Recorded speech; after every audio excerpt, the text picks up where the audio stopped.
ಶೀತಲ ಸಮರಕ್ಕೆ ಕುಸಿಯುತ್ತಾ ರಾಜ್ಯ ಬಿಜೆಪಿ ಒಗ್ಗಟ್ಟು. ಬಿವೈ ವಿಜಯೇಂದ್ರ ಆರ್ ಅಶೋಕ್ ಮಧ್ಯೆ ಭಿನ್ನಮತ.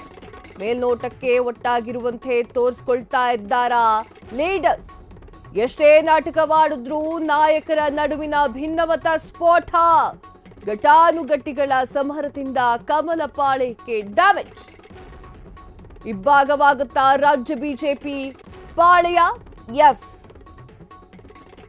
ಬಿವೈ ವಿಜಯೇಂದ್ರ ಹಾಗೂ ಆರ್ ಅಶೋಕ್ ನಡುವೆ ಭಿನ್ನಾಭಿಪ್ರಾಯಗಳು ಶುರುವಾಗಿದೆಯಾ? ಶೀತಲ ಸಮರ ನಡೀತಾ ಇದೆ. ಶೀತಲ ಸಮರಕ್ಕೆ ರಾಜ್ಯ ಬಿಜೆಪಿ ಒಗ್ಗಟ್ಟೇನಾದ್ರೂ ಮುರಿದು ಬೀಳುತ್ತಾ? ಬಿವೈ ವಿಜಯೇಂದ್ರ ಆರ್ ಅಶೋಕ್ ಮಧ್ಯೆ ಭಿನ್ನಮತ ಇದೆ. ಮೇಲ್ನೋಟಕ್ಕೆ ಒಗ್ಗಟ್ಟಾಗಿರುವಂತೆ ತೋರಿಸ್ಕೊಳ್ತಾ ಇರುವಂತಹ ಲೀಡರ್ಸ್ಗಳು ಎಷ್ಟೇ ನಾಟಕವಾಡಿದ್ರೂ ಕೂಡ ನಾಯಕರ ನಡುವಿನ ಭಿನ್ನಾಭಿಪ್ರಾಯ ಸ್ಫೋಟವಾಗಿದೆ. ಘಟಾನುಘಟಿಗಳ ಸಮರದಿಂದ ಕಮಲ ಪಾಳೆಯಕ್ಕೆ ಡ್ಯಾಮೇಜ್ ಕೂಡ ಆಗ್ತಾ ಇದೆ. ಇಬ್ಬಾಗವಾಗಿ ಹೋಗ್ಬಿಡುತ್ತಾ ಹಾಗಾದ್ರೆ ಬಿಜೆಪಿ ಎನ್ನುವಂತಹ ಚರ್ಚೆ ಸಾರ್ವಜನಿಕ ವಲಯದಲ್ಲಿ ನಡೀತಾ ಇದೆ.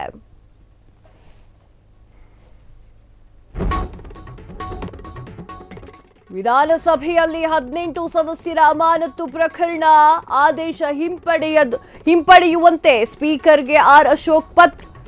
ಆದರೆ ಸ್ಪೀಕರ್ಗೆ ಮನವಿ ಮಾಡಲು ನಿರ್ಧರಿಸಿದ್ದಂತಹ ಬಿಜೆಪಿಯ ಘಟಕ ಒಂದು ದಿನ ಮುಂಚೆಯೇ ಸ್ಪೀಕರ್ ಖಾದರ್ಗೆ ಆರ್ ಅಶೋಕ್ ಮನವಿ. ಪಕ್ಷದ ನಿರ್ಧಾರಕ್ಕೆ ಕೈ ಜೋಡಿಸದೆ ಸ್ಪೀಕರ್ಗೆ ರಿಕ್ವೆಸ್ಟ್ ಲೆಟರ್. ಆರ್ ಅಶೋಕ್ ನಡವಳಿಕೆಯಿಂದ ಅಸಮಾಧಾನ ಬಠಾಬೈ. ಬೆಲೆ ಏರಿಕೆ ವಿರುದ್ಧ ಧರಣಿ ವಿಚಾರವಾಗಿಯೂ ಕೂಡ ವಿಜಯೇಂದ್ರ ಸಭೆಗೆ ಗೈರಾಗಿದ್ದಂತಹ ಆರ್ ಅಶೋಕ್ ನಡವಳಿಕೆಯಿಂದ ಅನುಮಾನ. ಇದೀಗ ಸ್ಪೀಕರ್ಗೆ ಪ್ರತ್ಯೇಕ ಮನವಿಯಿಂದ ಭಿನ್ನಮತ ಸ್ಫೋಟ. ಎಸ್, ಕರ್ನಾಟಕ ವಿಧಾನಸಭೆಯ 18 ಸದಸ್ಯರನ್ನ ಅಮಾನತು ಮಾಡಿ ಹೊರಗಿಡುವಂತೆ ಆದೇಶವನ್ನ ಹಿಂಪಡೆಯುವಂತೆ ಸ್ಪೀಕರ್ ಯುಟಿ ಖಾದರ್ ಅವರಿಗೆ ವಿಪಕ್ಷ ನಾಯಕ ಆರ್ ಅಶೋಕ್ ಅವರು ಪತ್ರವನ್ನ ಬರೆದಿದ್ರು. ಪಕ್ಷದ 18 ಶಾಸಕರಿದ್ದಾರೆ, ಅವರನ್ನ 6 ತಿಂಗಳು ಅಮಾನತು ಮಾಡಿರುವಂತಹ ಆದೇಶವನ್ನ ವಾಪಸ್ ಪಡೆಯುವಂತೆ ಆಗ್ರಹಿಸಿದ್ದಾರೆ. ರಾಜ್ಯ ಬಿಜೆಪಿ ಘಟಕ ಬುಧವಾರ ಸ್ಪೀಕರ್ಗೆ ಮನವಿಯನ್ನ ಮಾಡೋಕೆ ನಿರ್ಧಾರವನ್ನ ಮಾಡಿದೆ.